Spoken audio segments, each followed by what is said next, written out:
What is going on out there in gunfighter land? I'll tell you, here in my world, there has been some trials and tribulations as of late, but God provides. Welcome to Gunfighter Life, the podcast where we talk about gunfighting the right way, Judeo-Christian values, and real-world, first-hand experience. God is at the center of everything that I do. This podcast is no different. Today we're going to be talking about the 327 Federal and the 32H&R Magnum.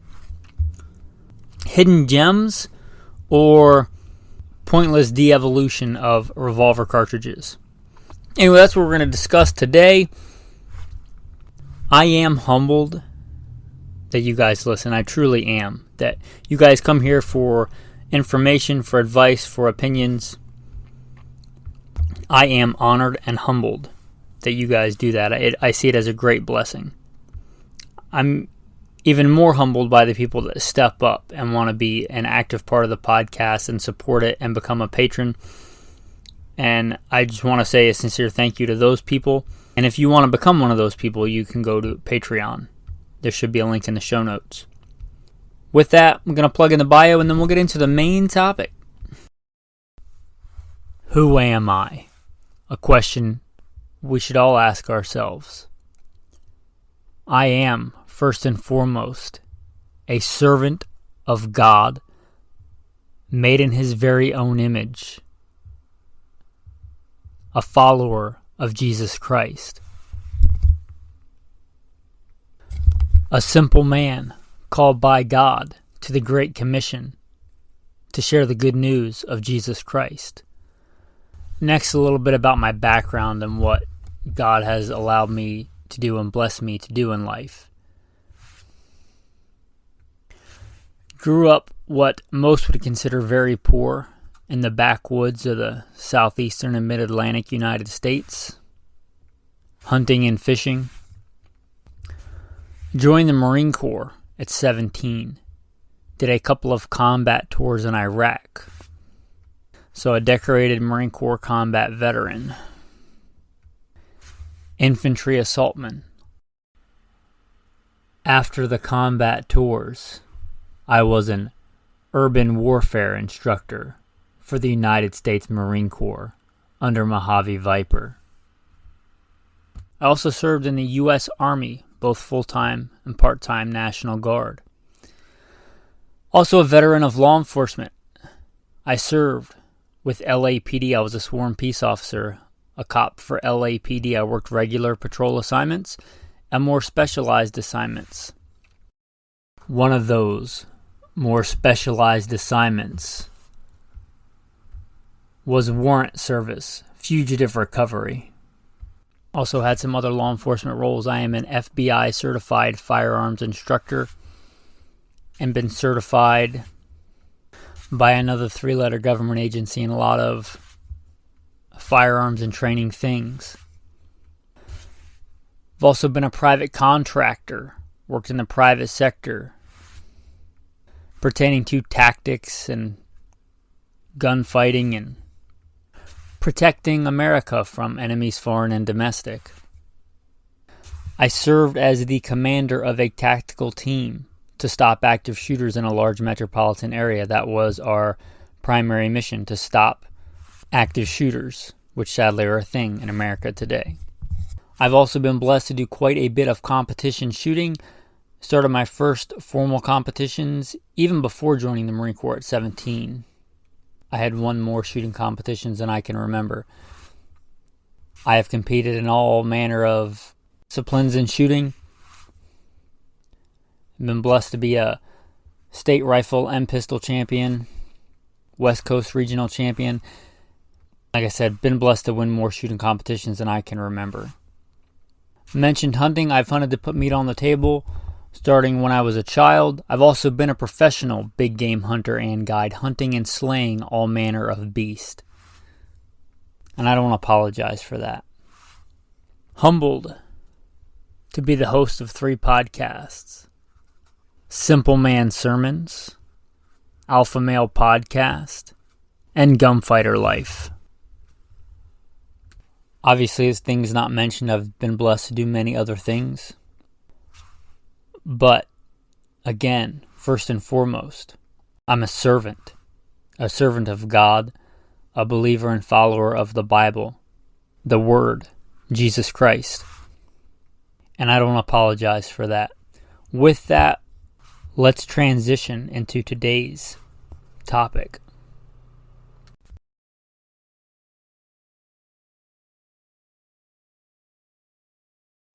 All right, so let's talk about the 327 Federal. Why does it exist?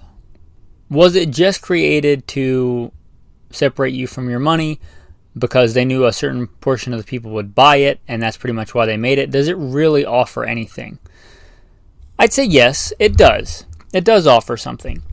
It offers, and from what I understand, the whole reason that it was mostly made was to fit another round in most compact revolvers. Now, I would be surprised if the Smith & Wesson J-frame was not the most popular of all time compact carry revolver. I have one in my pocket right now, a 357 Magnum Scandium J-frame, the 360 PD. It's not my normal go-to carry gun, but it is one of my very favorite lightweight options for like super covert carry, for when I'm going running, when I'm working out, things like that. It is a great choice for that. It's in 357 Magnum, and that's a really popular carry revolver. But other ones in that same kind of guise would be something like the Ruger LCR, Charter Arms. Taurus makes some copies, I think, of the Smith & Wesson. Let's say they bear a striking resemblance to the Smith & Wesson J-frames. And that size is super compact revolver. And why do people still carry those? Well, I have one in my pocket right now. Why do I still carry it? They're good for a lot of things. One of the things I was practicing today in dry fire was CQB. In a CQB situation, a revolver has some advantages. With most semi-autos, if you press the muzzle up against something, you can press that slide and barrel back and take it out of battery, meaning it won't fire. You can see in a ground fight why that might be a detriment. However, a revolver doesn't have that problem. You could literally shove that revolver as hard as you want into whatever it is and pull the trigger and it'll go off just fine. Also, it will usually fire inside some kind of container. I was also practicing that today, firing it with stuff around the cylinder, especially in like super cold weather. If you know what's a fast draw, already having your hand on the gun and your pistol or your revolver oriented at the target without them even knowing. That's pretty fast. That gives you quite the advantage.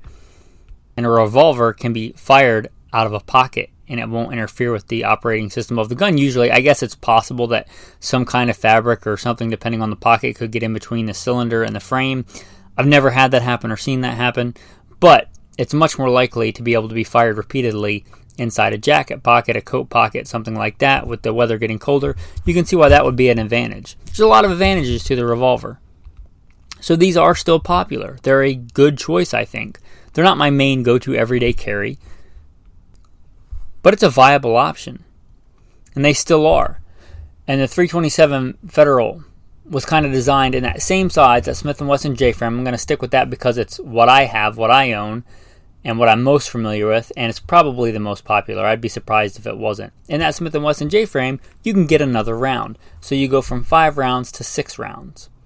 Now, I don't want to poo-poo this because I'm not a capacity snob. That is one of the last considerations. Shootability, first round quick hits, the ability to get quick second and third shots, how accurate, how reliable the gun is, all those things to me trump capacity.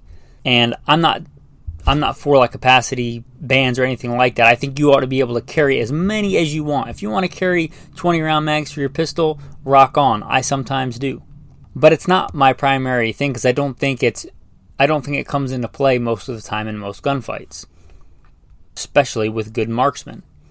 That being said, some people are that way. Some people, when they're trying to decide, one of the very first things they go to and consider is what's the capacity.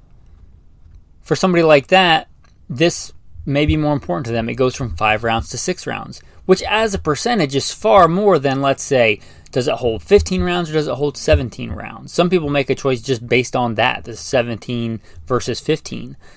There's a far higher bump up in capacity from 5 to 6 than from 15 to 17, right?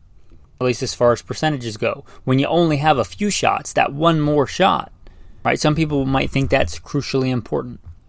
Also, kind of the goal of this, I'd argue that it didn't really meet that goal, but at least overall, maybe in certain loadings. But to give the same power as a 357 Magnum, which is known for being a very, very, perhaps the most effective, let's say commonly carried defensive round, to equal that power and give you one more shot. That sounds awesome. That sounds great. Sign me up. We'll get to the detriments a little bit later. Let's look at some numbers, and your numbers may vary. This is from a single source. So, by the testimony of 2 or 3 witnesses, a matter is established, so go verify that for yourself. But 100 grain jacketed hollow point at 1400 feet a second. That's cooking. But remember, that's 100 grain versus 125 or 130 grain or 135 grain, which are pretty common. There's a vast swath of grain weights for the 357 Magnum. But a real common defensive one is the 125s, 135s. This is 100 grain, and it's at 1400. They also have 115 grain listing at 1300. I also see a listing for 115 grain at 1500 and 100 grain at 1655.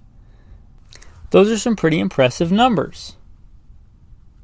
The source I'm looking at quotes that for a 3 1/16 inch and a 5.5 inch barrel, which is kind of misleading because this was designed, I think, primarily for small, compact revolvers.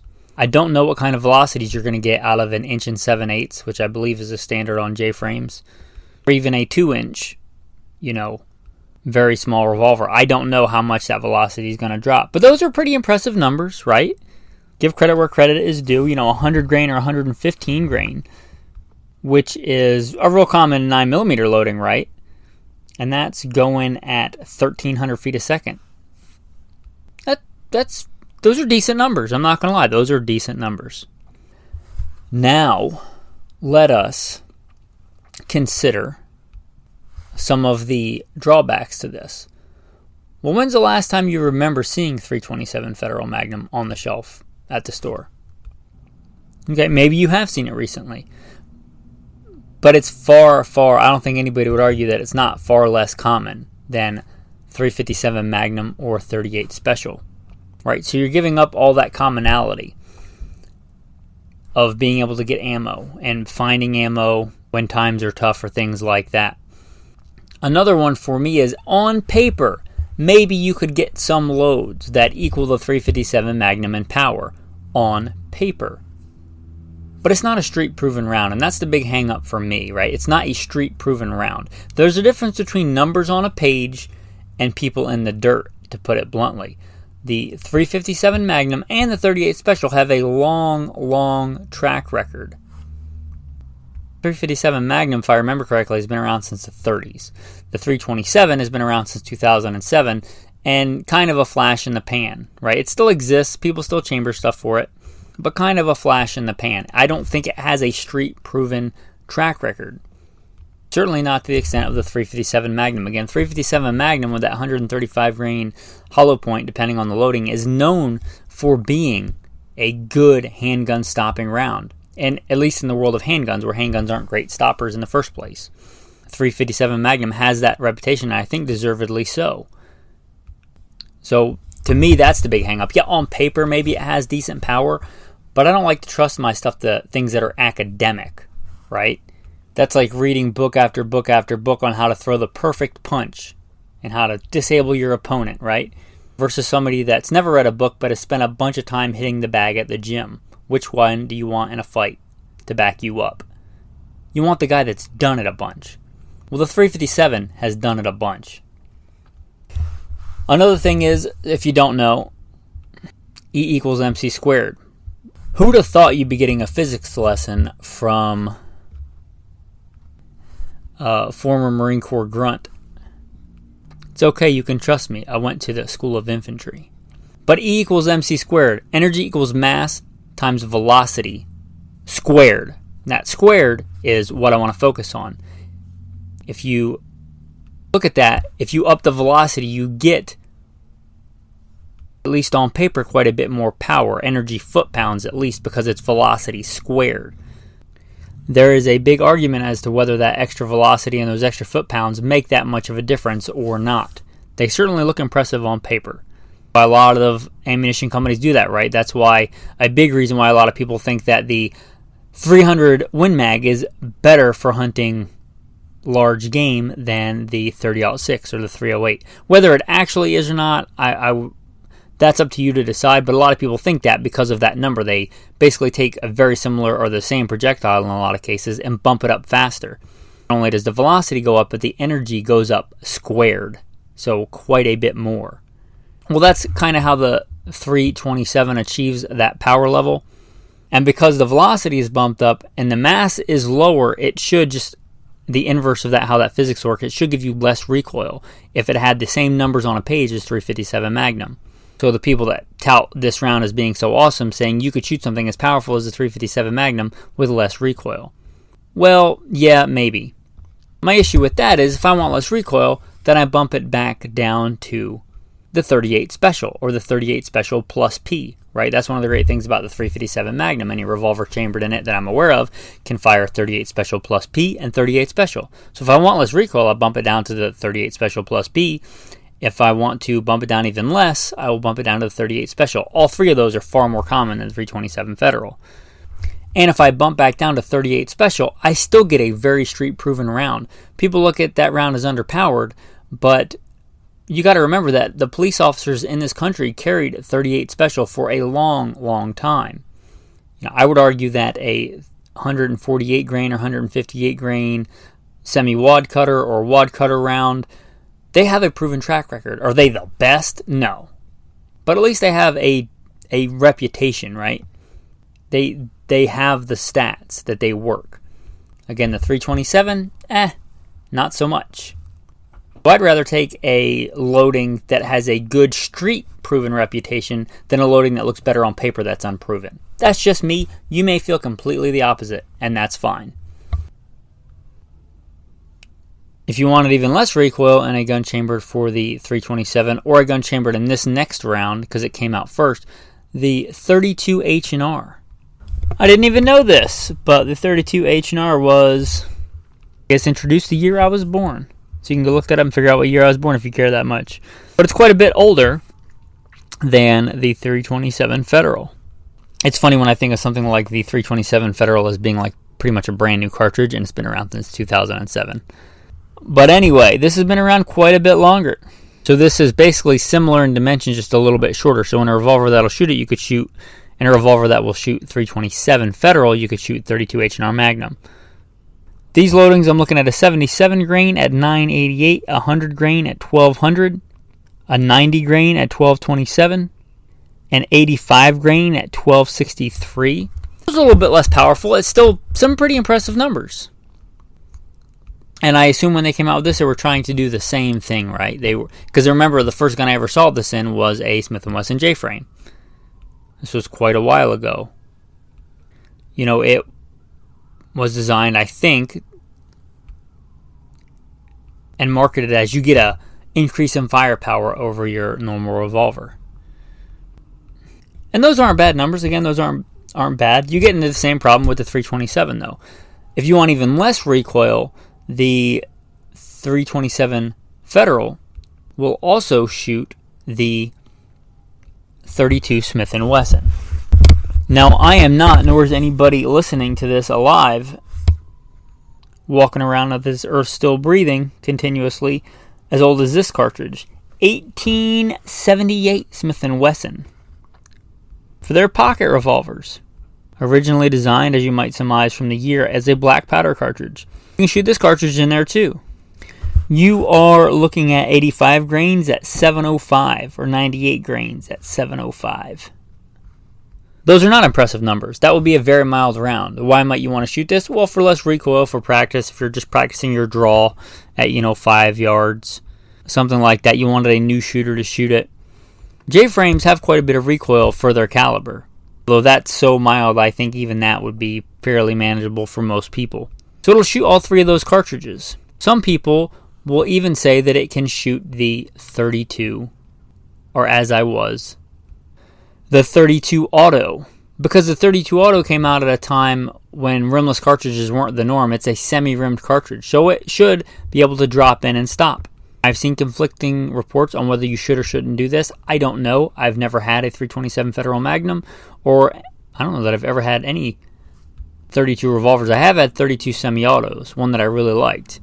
But I have never done this. I'm not telling you it's okay to do this or not okay to do this. I'm saying do your own research on that. But it may, very well may, shoot the 32 Auto, which is far more common. Even so, I'd say that none of those cartridges are as common as 357 Magnum 38 Special. But you do have the option to shoot all those different calibers, which is pretty cool. There are even some lever guns chambered in the 327 Federal. That's pretty cool. But on that one, I really got to ask myself why. Unless you just want something different for the sake of being different, which that's fine too. But why wouldn't you have that same lever gun in 357 Magnum? You're not really saving any space. It's not like you have that precious few millimeters like you do in a revolver cylinder. Maybe less recoil, but again, shoot. If you're just shooting 38 specials out of it, you are good there with the recoil. And I haven't priced it, but I got to imagine that 38 special is going to be cheaper than a 32 Smith & Wesson. So they make some lever guns chambered in it. They also make some bigger bore revolvers. You know, like at least I have made them in the past. I don't know if they currently produce them, but like the Ruger Blackhawk, which is a awesome gun, and the 32H&R mag. And in fact, if I was going to pick, somebody said you have to spend your money on a firearm chambered in 327 Federal, I'd probably get the Ruger Blackhawk with a long barrel. I don't know what they make it in, 5.5, 7.5, 10-inch barrel, something like that. Why? Because for me, I'm not going to carry this gun for defense. And if I'm going to have it for fun and shoot it cheaply, that means reloading, which means if I'm going to cast my own bullets, which I probably would for this, hard cast semi-wad cutters. And I think it would be with the right loading, not with like a factory self-defense loading, probably not with a lot of the rapid expanding hollow points. But with the right hard cast semi-wad cutter bullet, it'd probably be okay for deer size game, right? An average southeastern whitetail with a good broadside shot with that good bullet construction and that fairly high sectional density at those respectable velocities we looked at when I quoted them in the original one, because that's out of a full length barrel revolver. I'd feel okay hunting deer with that. I've taken a lot of deer with less powerful things. If I was casting my own bullets and just for having fun, it would certainly be a decent all around, because you could easily load down, take smaller game with it. So I think it'd be a pretty cool, decent gun for that. Anyway, that's my take on the 327 Federal, the 32H&R. There have been a lot of these kind of cartridges in that same kind of guise. We even see something very similar very recently. I don't know if it's this year or last year, but with the 30 Super Carry. It's got to be super's right in the name. I think that is also going to be a flash in the pan. Yeah, could you go from 10 rounds to 11 rounds in a super subcompact gun? Yeah, you could, but you're also giving up all that proven reliability and availability and commonality that you get with a 9mm gun. There is that certain subset of the gun community. I'm not putting you down if this is you, like, oh, more capacity, automatically better. I'm going to get that. And that's great if that's you. That's just not me. Are there some real advantages to the 327 Federal, the 32 H&R? I'd say yeah, there are, especially in a super subcompact revolver. Are those advantages for me worth giving up the proven track record and the availability of ammo of the 38 Special and 357 Magnum? No. To me, it's not worth the trade. But for you, the answer may be yes. I am not infallible, obviously. I serve a perfect and infallible God. And I am not that. That's why I worship my God. He is perfect. You don't have to agree with me all the time. If you disagree with me on this, that's fine. Which is a pretty good segue into the tactical verse of the day. But before we get there, the tactical tip of the day. And it's kind of going to be a reiteration of something that I harp on from time to time. But you really have to make sure that your practice loads and the loads you carry match same point of aim, point of impact. Again, if you're practicing like CQB drills where that's really not going to matter, a few inches away from the muzzle. But I have found this even more drastic sometimes in the super subcompact J-frame revolvers. And not specific to the J-frame, I don't think. It's just that's what I have. But different grain rates, different grain weights, different velocities can vary widely. I mean, scarily widely.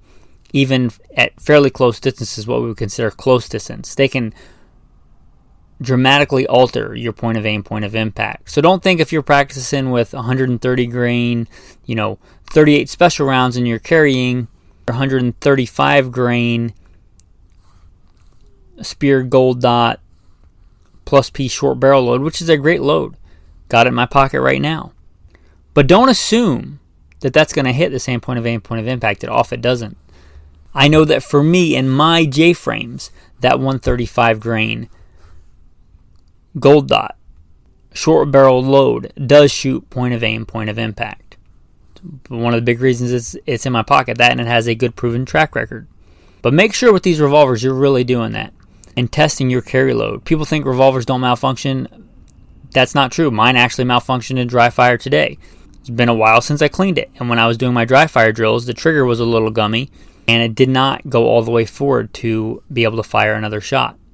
Revolvers certainly can malfunction and have issues. One of the issues I've seen them have is 38 Special 357 Magnum ammo has a rim on the back of it. Most people, that's pretty obvious. But those rims can vary quite a bit from manufacturer to manufacturer. And sometimes the revolvers have different tolerances. And some of that ammo will actually bind up or even lock up the cylinder on a revolver. So don't just assume that you can load ammo in your gun and it will fire. It very well may not. You got to check it, especially if it's going to be your carry load. Do not load up a certain load for your carry ammunition in your revolver and just assume it's a revolver, it's going to work. I'm just going to hit where I want to because I really, really want to. That's not how that works. You got to test it. Anyway, with that, the tactical verse of the day. The tactical verse of the day. Speak also to the children of Israel, saying, Surely my Sabbaths you shall keep, for it is a sign between me and you throughout your generations, that you may know that I am the Lord, who sanctifies you. You shall keep my Sabbath. Therefore, it is holy to you. Everyone who profanes it shall surely be put to death. For whoever does any work on it, that person shall be cut off from among his people. Work shall be done for 6 days, but the seventh day is the Sabbath of rest, holy to the Lord. Whoever does any work on the Sabbath day, he shall surely be put to death. Therefore the children of Israel shall keep the Sabbath, to observe the Sabbath throughout their generations, as a perpetual covenant. It is a sign between me and the children of Israel forever. For in 6 days the Lord made the heavens and the earth, and on the seventh day he rested and was refreshed. You'll find that in Exodus chapter 31. Remember that Sabbath day. Remember, it was given for our rest, for our enjoyment. The Sabbath was made for man. It's a gift from God. Enjoy it. Remember it. It's the only commandment where it says in the commandments, remember. And sadly, it seems to be one of the most common ones our society so easily forgets. With that, men, thanks for listening, and have a blessed day.